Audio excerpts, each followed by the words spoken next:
Now's the time to get our garden ready for the fall plants. Let's get the garden ready now. Hey guys, it's Daryl, Louisiana Simple Living. Thanks for coming back out to the channel. So we've had summer heat out here for now since I guess May. I mean, it's been like 9 degrees, heat factor above 100 every day just about for the past 2.5 months. And then for the past 2 or 3 weeks, we've had rain, I mean, just coming down every single day. Our summer garden from the heat is starting to die out. So we got to do some summer maintenance to get ready for our fall plants. And fall's right around the corner. I know it don't seem like it, but it is. So here's what I'm gonna do. I'm gonna go ahead and harvest what I got. I got some beans and a few more things out here I gotta go ahead and harvest. We gotta go ahead and pull some of those tomatoes and other plants that are just not growing anymore. They're just not producing anymore. We need to amend the beds and go ahead and put some nutrients back into the beds. I got a watermelon plant or two and some winter squash that are just growing 20-30 foot. I got to go ahead and cut some of them back. Then we got to do a little weeding and put some pine straw out. So join me as I get the summer garden ready for some fall plants. If you haven't yet, please subscribe, like that video. Let's get started. I mean, look at all the pods, right? So I only planted like 4, I think 4 maybe plants. They're falling out. The water has, the rain's really done a number on them. Interesting enough, this one was still up there in the pod. The pod had opened, so now the water has got trying to sprout. That's a Alabama black-eyed butterbean. And you see down here there's a couple little ones. Those are butternut squash. A butternut squash, that particular I guess cultivar species, does a better job. Any kind of butternut does a better job of handling the squash vine borer. So those have done fairly well. I got a bunch inside. There's ways to beat the squash vine borer. One of those is to plant a different type of squash because it just handles a little bit better. Let's say got a pretty good mess of beans there. I'm gonna put a few more down here of the cowpeas. All right, I'm gonna go ahead and cut this butternut out of here. I hope it doesn't fall because I ain't got but one hand. Let's see if I can cut it this way maybe. I had to put the camera down. I couldn't cut that thing. Interesting enough, the vine right above it's rotted, so squash vine borer gotten in the. You see some frass right there. You can see it the way it's just come apart up here. Squash vine borer's got to it, but I end up getting a good old butternut squash out of it. So in this case, I won. I beat you, squash vine borer. Look at this, got another one right here. See if I can hold this thing while I get it out. This is some kind of squash plant, I can't remember. Look how big he is. There's your grub with that black head. Ooh, I hate them things. Now, I've never grown this before, but look, check out this plant here. It's a Japanese winged bean, and I forgot the exact cultivar it is. But don't that just look really cool? It's got beans inside of it. All right, got a bunch of cayennes I need to pull.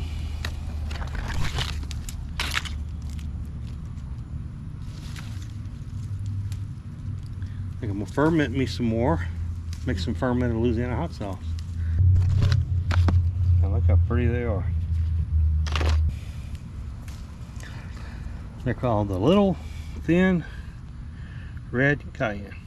I think this is gorbachi peppers.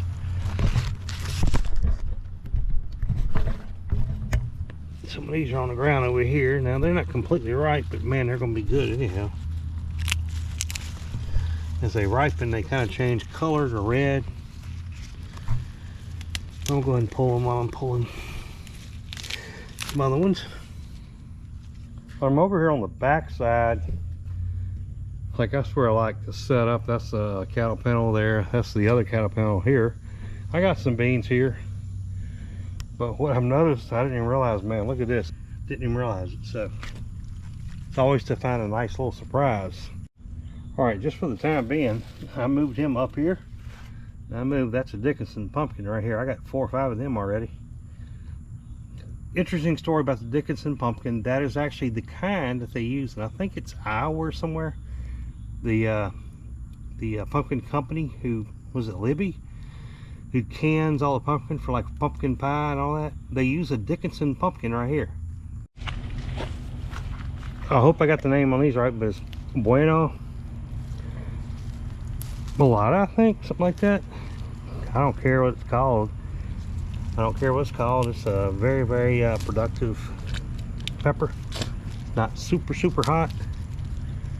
Look at all the different colors it gets. All right, got another handful of these Bueno Mulata.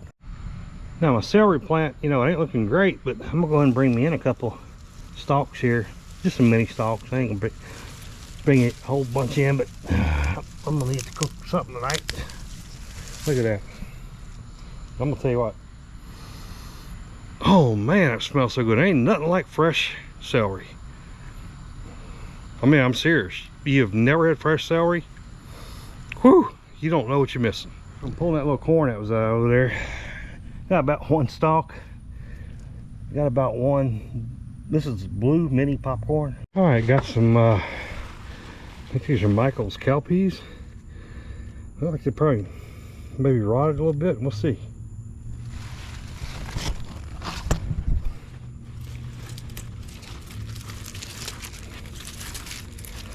They really are made to withstand the heat, but not necessarily rain, for similar to the Ark. And if nothing else, my zinnias are doing well. They're growing all over, right? Beautiful. Bees love them, pollinators love them. And you gotta love surprises. Got a couple of loofah gourds. I went ahead and pulled those. I got a couple of butternut squash that are really small. One that looks like it's been attacked. I'm trying to get into it. 2 Dickinson pumpkins. 2 huge pumpkins, winter squash. I'm not sure what they are. I planted a couple of different kinds. I'm gonna have to do a little research and figure out what kind those are. Pretty cool looking though, and big.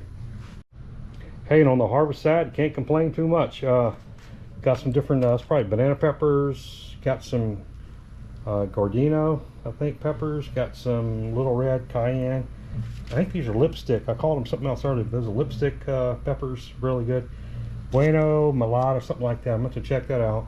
These are your, let's take a look at one. Alabama black-eyed butterbean. Okay, and right up mixed into these beans, this big old okra plant, which I didn't plant. I don't even remember planting okra anywhere near here in the past. So I'm gonna go ahead and pull that whole plant up.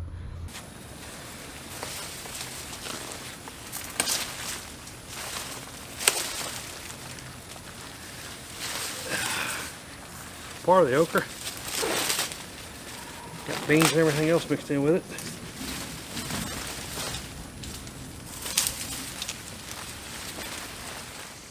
All right, next up we need to go ahead and pull all the tomatoes, everything that's not producing anymore. Pretty much it's going to be the tomatoes this time.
In some cases, these peppers were like being held up by the tomatoes, so I'm gonna have to put some stakes in for some of these peppers as well.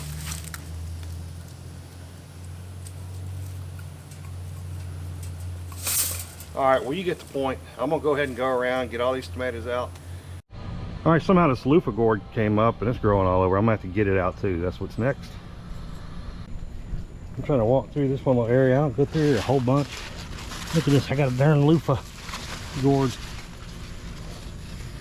Big huge loofah gourd. I don't know where it came from. Man, when I tell you these leaf gourds are prolific, look at that, it's grown all the way down there. I got a little one here. Got this one big one I just pulled out. Big one over there, my goodness. Got to deal with them. All right, I just push all these sweet potatoes kind of back out of the walkway. And look, this plant here, it's got squash on board. Just not looking good. I'm gonna go ahead and pull the whole thing up just about, at least maybe leave a little bit down there, but I need this area here to plant some fall vegetables. All right, so I just dug that one out. See him? It's got a black head. It's a grub. It's your squash vine borer. I think we need to go ahead and stake these up a little better. They were leaning against the tomato bushes. And of course they're not here anymore, so go ahead and give them some support here.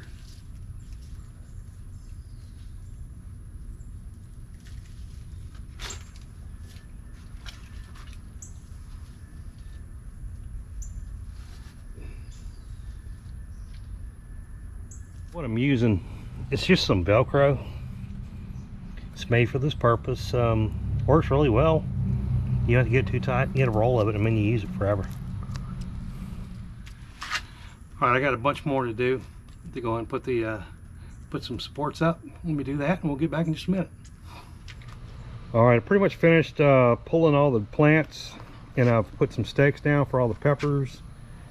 They didn't really need it before because they were all, you know, kind of pushed up or held up by the tomatoes and tomatillas. So it looks a lot better. As you can tell, it's muddy as heck out here. I'm about to fall every time I walk. Looks like there's one more I got to get over there. Anyhow, looks a lot cleaner. There's that big Dickinson pumpkin.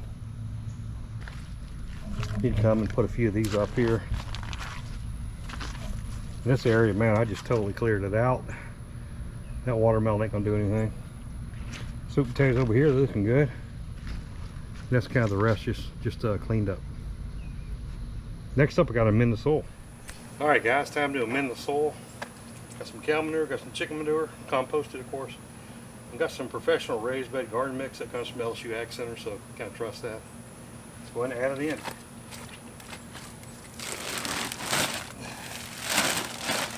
Now, what I've done in the past, when I'm in the soil, I go ahead and get a fork and rake and kind of mix it all up. People talking about it doesn't need to be done that way. I probably will do it annually. So right now, I'm just going to add it in. It'll be on the top.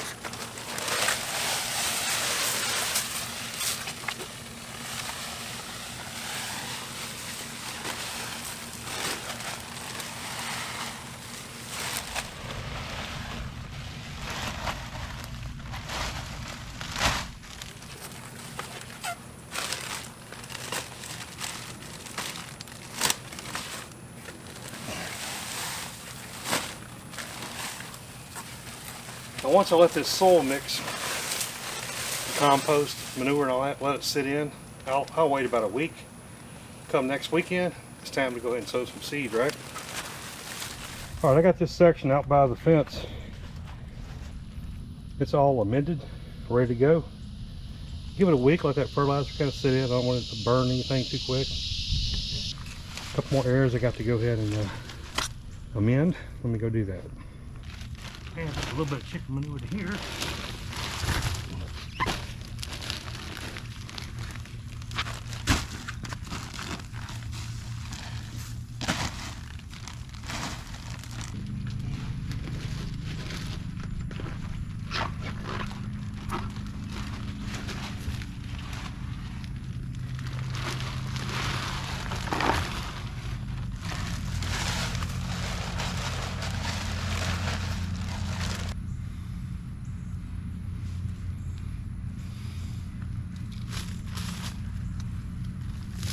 All right, next up, I got a big old bundle of pine straw. I only got one, so I won't go real far, but what I like to do is go ahead and pull up my stones, my steps, my blocks, and go ahead and kind of fill in on the pine straw, mulch with pine straw that pretty much keeps the plants or the weeds from kind of growing up. It helps. It doesn't eliminate it, but it does help. Let me go ahead and do some of that.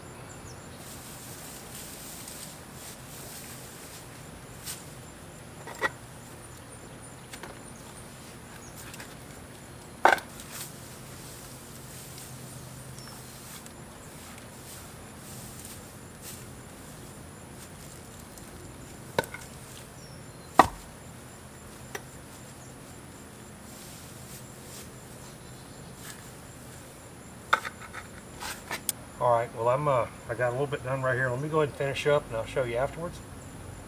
You don't need to watch it while I'm doing it, but I'll show you in just a minute. There you go, it looks better. Keeps the weeds down. We're going to try to spread the rest of it. Doing some weeding while I go too, because you get the things you haven't been able to see before, in a while at least. Alright, about to pass out, but I'm doing a good job spreading this pine straw. It helps keep from, you know, all the rain we've been having. It's so muddy. If you step off the steps, so even when you step on the step, it kind of drives down. Nevertheless, looking better, makes it look good aesthetically. All right, hey guys, thanks for coming back to Louisiana Simple Living again. Been out in the garden. The summertime plants have kind of pulled their weight so far, but they're just not producing anymore. So it's time to go out. I pulled a whole bunch of those tomatoes, a whole bunch of different kind of plants. Went ahead and staked up a bunch of my peppers that were being held up by the tomatoes. Went ahead and amended the soil, especially that back section. I went ahead and did some other ones, as well as going ahead and weeding and go ahead and put some pine straw down here in the walkway. Makes it look good and keeps weeds from coming up. Hey, appreciate you coming and checking out the video. All right, please subscribe, like that video, and feel free to share it. As I always say, make memories now, not later. Make memories with your family and friends. And as always, I will see you on the next video.